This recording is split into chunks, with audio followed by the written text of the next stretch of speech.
Hello বন্ধুরা, কেমন আছো সবাই? আশা করছি তোমরা খুব ভালো আছো আর আমিও খুব ভালো আছি। তো গাইস, দেখতেই পাচ্ছ আমার কাছে কি রয়েছে। এটা হলো পুজোর কেনাকাটা করেছি আমি, তাই সেটাই এখন আমার কোলে আছে। তো তোমাদেরকে আমি আজকে এটাই শেয়ার করব যে আমি কি কি কেনাকাটা করেছি ও কি কি আমি কিনেছি। তো তোমরা পুরো ভিডিওটি ওয়াচিং করতে থাকো। আর ভিডিও লাস্টে একটি ইন্টারেস্টিং ভিডিও হতে চলেছে, তো সেটা একদম মিস করো না। তো আমি এখন দেখাচ্ছি যে আমি কি কি কিনেছি। তো দেখতেই পাচ্ছ আমার হাতে এখন আছে একটা জিন্সের প্যান্ট।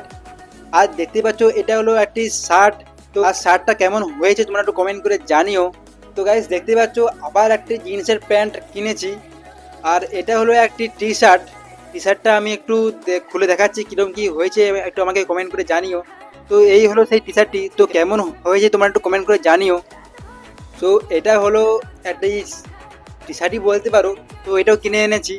তো এটা হলো একটি শার্ট, কিন্তু এটা হলো, এটা খুলে তোমাদেরকে দেখাচ্ছি একটা, দেখতে থাকো।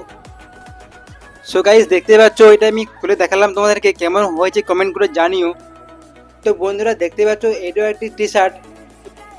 সো গাইস, আমি এই জীবনে প্রথমবার ইউটিউবের টাকায় মায়ের জন্য শাড়ি কিনেছি। তো মাকে এখন শাড়িটা দেবো, তো মায়ের কীরকম রিয়াকশান আমি দেখবো। তো তোমরাও দেখবে কেমন কি রিয়াকশান। তো তোমরা ফুল ভিডিওটি ওয়াচিং করো আর দেখতে থাকো। তো দেখতে পাচ্ছ গাইস, মা চলে এসেছে। তো মাকে এখন আমি শাড়িটা গিফট করব, দেবো। তো ধরো, তো দেখতে পেলে আমি এখন কাপড়টা গিফট করলাম। তো মায়ের কেমন লেগেছে মায়ের মুখ থেকে তোমরা শুনে নাও। শাড়িটা খুব সুন্দর হয়েছে। ছেলে ছেলে গিফট করছে, খুব ভালো লেগেছে আমার।